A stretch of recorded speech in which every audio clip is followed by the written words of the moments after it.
দেখুন, মমতা ব্যানার্জির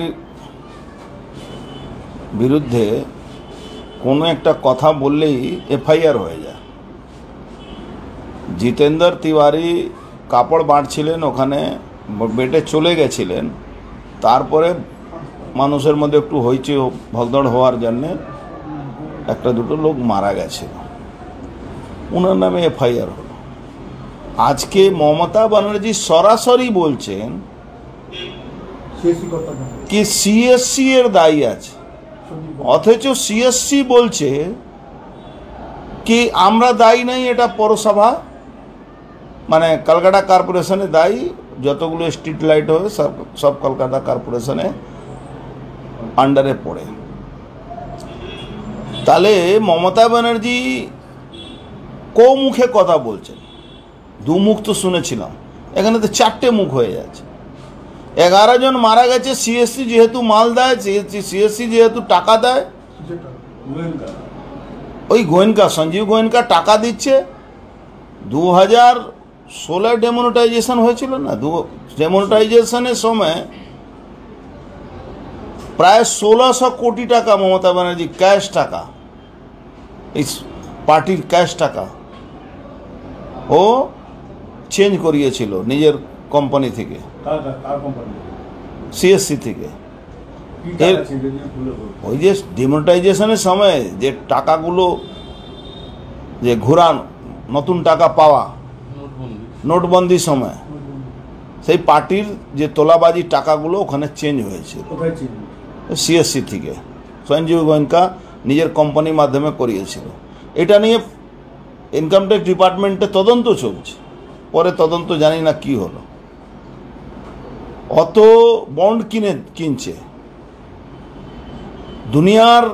ওই পুজোর সময় একটা ঢপের গল্প চলে, বিনা পয়সা ইলেকট্রিক সব ঘাড়ে চাপায় মানুষের, সব থেকে বেশি দামে ইলেকট্রিক বিক্রি হচ্ছে এখানে, অথচ ওর একটাও পাওয়ার হাউস নেই। ও অন্য লোকের কোম্পানি, সরকারি কোম্পানি থেকে বিদ্যুৎ তৈরি হচ্ছে, সেই বিদ্যুৎ উনি বিক্রি করছেন, সাপ্লাই করছেন, তার মাঝখানে হাজার হাজার কোটি টাকা ব্যবসা চলছে। এই ব্যবসায় Mamata Banerjee and Sanjiv Goenka private limited company আছে, এই প্রাইভেট লিমিটেড কোম্পানিতে কোটি কোটি টাকা আয় হচ্ছে। উনি মানুষকে দেখাবার জন্য একটা ঢপের গল্প মেরে দিলেন, তাহলে এফআইআর হচ্ছে না কেন? সঞ্জীব গোয়েঙ্কা সিএসসি কোম্পানি মালিকের এগেনস্টে তো এফআইআর হওয়া উচিত।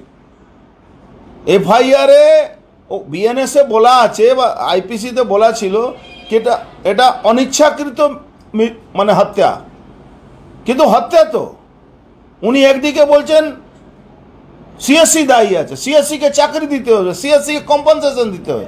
সিএসসি বলছে কি না কলকাতা কর্পোরেশনকে কম্পনসেশন দিতে হবে, কলকাতা কর্পোরেশনকে ওদের চাকরি দিতে হবে। তাহলে কার নামে এফআইআর হওয়া উচিত? সিএসসি নামে না কলকাতা কর্পোরেশনের মেয়র নামে?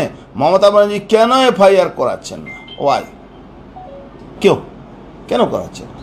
তার মানে সবটাই হবনবীন, মমতা ব্যানার্জি ঢপের গল্প, মমতা ব্যানার্জি মিথ্যাবাদী, উনি মিথ্যা কথা বলে মানুষকে বিভ্রান্ত করে ওই চিপ পলিটিক্স যেটা হয় ওটা করার চেষ্টা করছে।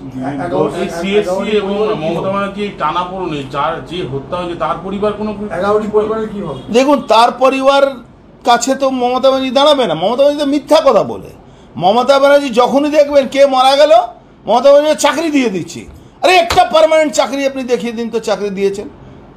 এই তো এখানে মুসলমানরা, হিন্দু মুসলমানের ঝামেলার মধ্যে দুটো মুসলমানকে চাকরি দিয়েছিলেন, পরে চাকরি শেষ, তাদের পয়সা দেওয়ার কথা ছিল, সেও শেষ, আমাকে দিতে হয়েছিল তখন পয়সা ওদেরকে। মমতা ব্যানার্জির পক্ষে সরকারের পাশে দিলীপ ঘোষ বলছে দুর্ঘটনা।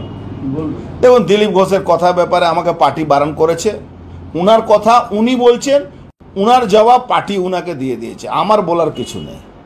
উনি তো তথ্য দেখাচ্ছেন কিভাবে দুর্ঘটনা ঘটেছে আর কিভাবে এই ঘটনাগুলো ঘটেছে, উনার তথ্যর সঙ্গে আমি ওনাকে হাত জোড় করছি। উনার কথা আমার পার্টি বুঝুক, পার্টির কথা উনি বুঝুক, আমি ওর মধ্যে নেই। কেন আমাদের পার্টি বলে, আমি যে কথাটা আছি, আমি মমতা ব্যানার্জির দালালও না, আমি মমতা ব্যানার্জির দালালিও করবো না। মমতা ব্যানার্জি যা করছেন বাংলার মানুষ দেখছে, মমতা ব্যানার্জির বিরুদ্ধে আমি বলবো। মমতা ব্যানার্জি সঠিক বিরুদ্ধে যে উনি মিথ্যা কথা বলছেন তার এগেনস্টে আমাকে সঠিক তথ্য দিয়ে আমি বলছি। বিদ্যুৎ দপ্তরকে যোগাযোগ করতে বলছে সিএসসির সঙ্গে মুখ্যমন্ত্রী। বিদ্যুৎ দপ্তর আবার কি আছে? ও তো আরেক তোলাবাজ, ওই কি নাম অরূপ, ও আরেক তোলাবাজ, ও তোলা তুলে মমতা ব্যানার্জির কাছে পৌঁছিয়ে দিচ্ছে। সব থেকে বেশি দাম বিদ্যুতের কোথায় আছে? পশ্চিমবাংলা। এ তো বাংলার মানুষ আমি বুঝি কবে জাগবে রে ভাই, কবেই মানুষ উঠবে, কবে তার মাথা থেকে এই 1000 টাকা লক্ষ্মী ভাণ্ডারের গল্প চলবে? লক্ষ্মী ভাণ্ডারের টাকা ওই কয়লা চুরি টাকা দিচ্ছেন, ও তো আমার আপনার ট্যাক্সের টাকা দিচ্ছেন। কবে মানুষ এই জায়গা থেকে বেরোবে? 1,10,000 টাকা উনি দিলেন, 11 জন মারা গেল।